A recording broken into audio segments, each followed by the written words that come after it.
አሰላሙ አለይኩም ሰላም ቤተሰብ፣ የዛሬው ለየት ያለ ቪዲዮ ነው። እስከ መጨረሻው ተከታተሉኝ። ይቺ ኡጋንዳ ማለት ነው። ይሄ ሰውዬ እዚህ ጋር አዝሏት የምታዋት ኡጋንዳ የተገደለችው በአሰቃቂ ሁኔታ ነው። በአሰቃቂ ሁኔታ ማለት ነው። እና እህቶቼ ተጠንቀቁ።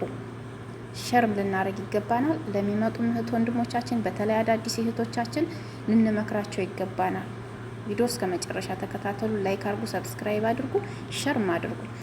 እና ይሄ ሰውዬ ብዙ ጊዜ ይችን ልጅ አዝሏት እናይ ነበረ። እኔ አላመንኩም ነበረና ቪዲዮ ሲንሸራሸር ምናምን አላመንኩም። ከዛ ከተገደለችው ልጅ ጋር አቀናብረው ይሄንን አድርገው ነው ለቀውት አግኝቼ ያመጣሁት ማለት ነው። እና ይሄ ሰውዬ ነው አያችሁ እንግዲህ እንደ ቀልድ ቪዲዮ እንስራ እያሉ ለቲክቶክ ለቪው ለምናምን እንደ ቀልድ በቃ ሲሰሩ ኖረው በኋላ ላይ ተፋቀሩ ማለት ነው። ወደ ፍቅር አለም ገቡና የሴትዮዋ ትጠረጥራለች መዳም ማለት ነው። እና ይሄ ነገር እንዴት ነው? በቃ ነገር ስራቸውን አላመነችም። ከዛም በኋላ ካሜራ ረክባለች ቤቷ ውስጥ። በዚያ ጉዳይ አገኘቻቸው ማለት ነው። የሚሰሩትም ስራ ሁሉ አየች። ከዚያም ከባሏ ጋር አገኘቻት። አላሁ አለም አሉ ነው። እኔ አላየሁም ማለት ነው። አላህ እያደራህን ያረብ አሉ ነው። በቃ ለጥንቃቄ ያክል አሉ። እኔ አይኔ አላየብኝም ያሉትን ነው የማወራው። ከዚያም በኋላ እነሱ በእንግሊዘኛ እየለፈለፉ ነው እነዚህ ኡጋንዳዎቹ። የኛ ሰዎች ደግሞ እንግሊዘኛ በደንብ እንደ ውሃ የጠጡ ሰዎች አሉና ተርጉመውት የሰማሁትን ነው የማወራው ማለት ነው። እህቶቼ ወንድሞቼ፣ እኔ አላቅም። ስለዚህ እንደዚያ ሆኖ እውነታውን አገኘች መዳም። ከዚያም በኋላ ስታገኝ እኔ በምን እንደገደለቻት፣ አሲር ነው የደፋችባት፣ ዘይት ነው የደፋችባት፣ ምንድን ነው ያደረገቻት? ነው በኤሌክትሪክ ነው ያቃጠለቻት? አላሁ አለም እንዴት እንዳደረገቻት ማለት ነው።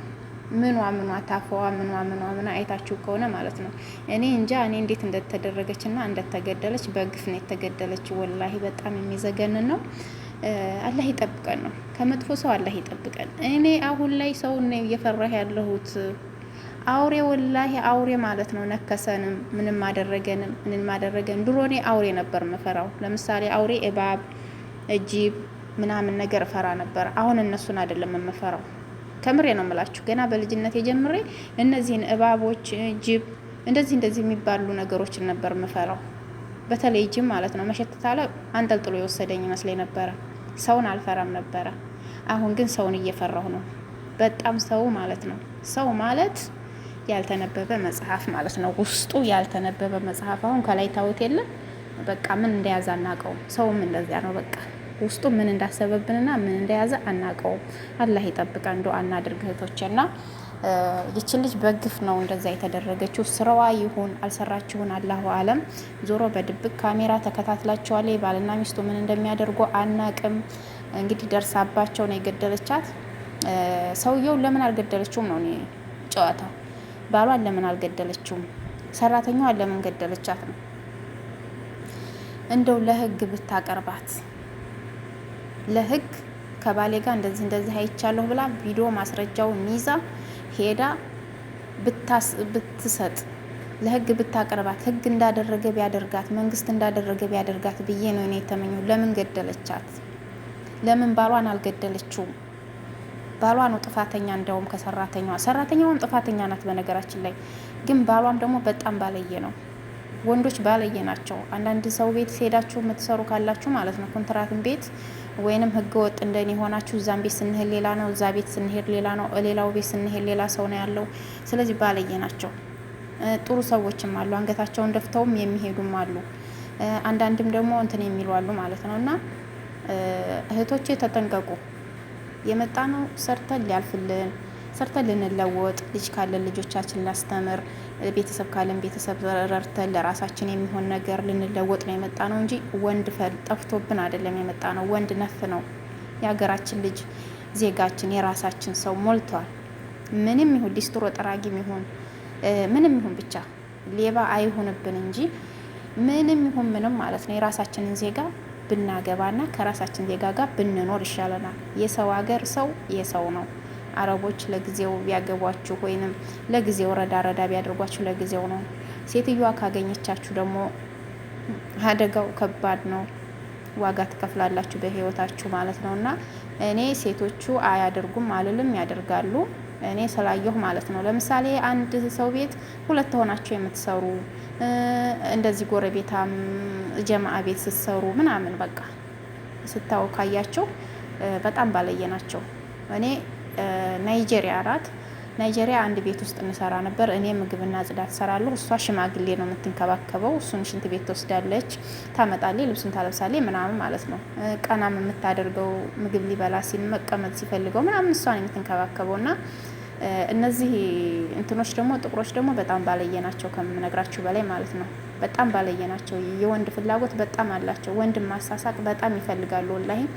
እሷን ስላየኋት ማለት ነው። እና ሰውየውን ስታነሳው ማለት ነው እግርና እግሯን በዚያና በዚህ አንፈራካ እሱን ለማንሳት ከሁለት እጁን ይዛ ቀና ለማድረግ እሱ ላይ ሆና ትጨፍርበት ነበረ።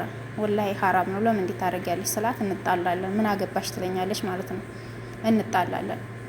ቴሌቪዥኑን ደግሞ ስትከፍትለት ማለት ነው ሂንዶቹን ትከፍትለታለች። እሱ አልጋ ላይ ተኝቶ ዛሬ ሞተ ነገ ሞተ የሚባል ሰው ነው። ሀራም ታሳየዋለች ወላሂ። የሚጨፍሩትን ምናምን ለልጆቹ ተናገርኩኝ። ለልጆቹን የተናገርኩኝና እንደዚህ አታድርጊ፣ አባታችን እስቲክፋር ያድርግ፣ ቁርአን ይስማ፣ ሀዲስ ይስማ እንጂ ይሄን አታድርጊ አሏት። እምቢ አለች። በቃ ሰውየውም እነዛን የሚጨፍሩትን የሂንዲ ጨፋሪዎች ይፈልጋል። እሷም ስለምትከፍትለት አጠገቡ ቁጭ ነው የምትለው፣ ስንት እንከባከባለች። እና ለምን እንዲህ ታደርጊያለሽ? አንቺ እኮ ሙስሊም ነሽ፣ ለምን እንደዚህ ታሳየዋለሽ? ምናምን እላታለሁ። ታሳስቀዋለች። በቃ የሆነ በቃ ሀረካት ታሳየዋለች ሽማግሌውን። እንግዲህ እዛ ላይ ዛሬ ሞተ ነገ ሞተ እየተባለ እዛ ላይ እየተቀመጠ ነው ወንድ ማለት ነው። ሽማግሌ በጣም በቃ መነሳት ያቃተውን ሽማግሌ ራሱ ታሳስቀው ነበረ። ወላሂ ውሸቴን አይደለም። እና በጣም እንጣላ ነበረ ከኒም ጋር። በኋላ ላይ ሰውየው ታመመ፣ ሄደ ወደ ሪያድ፣ ሞተ። አላህ ይረሐመው፣ አላህ ስራውን ሁሉ ይማረው ማለት ነው። በጣም ጥሩ ሰው ነበረ፣ ደግ ሰው ነው። በጣም ጥሩ ሰው ነበር። አላህ ይረሐመው። ሁሌም ዱአ አደርግለታለሁ። እኔ ከነ ልጄ እየሰራሁ ነበረ። ልጄን ይዤ ለልጄ በጣም ልጄን ይወደው ነበረ። ለልጄ አስቤዛ ብዙ ነገሮችን ይገዛልኝ ነበር። ሁሌም ዱአ አደርግለታለሁ። አላህ ይረሐመው ማለት ነው። እና እንደዚህ ያደርጋሉ ለማለት ፈልጌ ነው። አሁን እሱን ማንሳት ፈልጌ ሳይሆን እህቶቼ ጠንቀቅ ያለባችሁ ነገር አረቦች ሽማግሌም ሆኑ ወጣቶችም ሆኑ የመዳም ልጆች እንደዚህ ጎርመስ ያሉትም ሆኑ ያሳስቁናል። በቃ ሀረካት የሆነ ነገር ካሳየናቸው ደግሞ እነሱም ይፈልጉናል። እባካችሁ ተጠንቀቁ። በተለይ በቢጣቃ በካርድ ነገር ምናምን ያታልሉናል፣ ጠጋ ይሉናል። ግዙልኝ ስትሏቸው ራሱ በቃ ብሩን ተይው ይልና ሄዶ ያመጣል። ብዙ ነገሮችን የምንፈልገውን ነገር ሻምፖ ካልነው፣ ቅባት ካልነው፣ ሳሙና ካልነው ምናምን በቃ የተለያዩ ነገሮችን መግዛት ከፈለግን ተይው ሁሉን ይልና እራሱ ያመጣል ማለት ነው። በዚያን ሰዓት ላይ የመግባባት ነገር ይመጣል። የመግባባት ነገር አሁን ላይ ደግሞ በካሜራ ቤታቸው ሙሉ የተጠመደ ስለሆነ እህቶቼ ተጠንቀቁ። በካሜራ ትታያላችሁ። ክላሳችሁ ኩሽና መጥቶ ምን እንደሚላችሁ የመዳም ክላስ ልታጸጅ ሄደሽ እዛ ክላስ ገብቶ ድንገት ብትገናኙ በይ ቦታ በቃ በተለያዩ ቦታ ላይ ትገናኛላችሁና ተጠንቀቁ። ድብቅ ካሜራ ሚስጥር እያወጣ ነው ማለት ነው። ድብቅ ካሜራ ሚስጥር እያወጣ ነው። እህቶቼ ስነ ስርዓት ያዙ። በሰላም ሀገራችሁ ተመለሱ። ይቺ ኡጋንዳ እንግዲህ ስቃ ተደስታ ብዙ ነገሮችን አድርጋ ነበረ። በቃ ጥሩ ህይወት አገኘሁ ብላ እየሳቀች እያዘላት ብዙ ቪዲዮዎችን እየሰሩ ነበረ። ግን መጨረሻ ላይ ህይወቷ ይሄ ሆነ፣ የመሞት እድል ማለት ነውና አንድ ቀን እንጋለጣለን፣ በህይወታችን ዋጋ እንከፍልበታለን ማለት ነውና እህቶቼ ተጠንቀቁ። በጣም ኡጋንዳዎች እየተንጫጩ ያሉ ናቸውና ቪዲዮ እየሰሩ ነው። ሳውዲ አረቢያ ለምን እንዲህ አደረገቻት? ለምን ኤምባሲ ለምን እንዲህ ስትደረግ ለምን ዝም ይላል? ብዙ ነገሮችን እያሉ ነው። ቀደር አላህ ነው እንግዲህ። አርፈን ብንቀመጥ ጥሩ ነው። ዝም ያለ ነጃ ወጣ ብለዋል ረሱል ሰለላሁ ዐለይሂ ወሰለም። ዝም ብለን አንገታችንን ደፍተን ብንሰራ ጥሩ ነው ብዬ ባይነኝ እኔ። እንግዲህ ስነ ስርዓት ያዙ ነው፣ አታሳስቁ ነው። መግዛት ስትፈልጉ የሆነ ነገር ሱቅ ካርድ፣ ቅባት፣ ሳሙና ምናምን የተለያዩ ነገሮችን መግዛት ስትፈልጉ ሰውየውን አታናግሩ፣ መዳምን አናግሩ። ይሄንን ግዢ ሊበሏት፣ ለእሷ ብሩን ስጡ፣ እሷ ለባሏ ትሰጣለች፣ ባሏ ያመጣላችኋል። በቃ ይሄ ነው ስነ ስርዓት ያለው ሴት ማለት።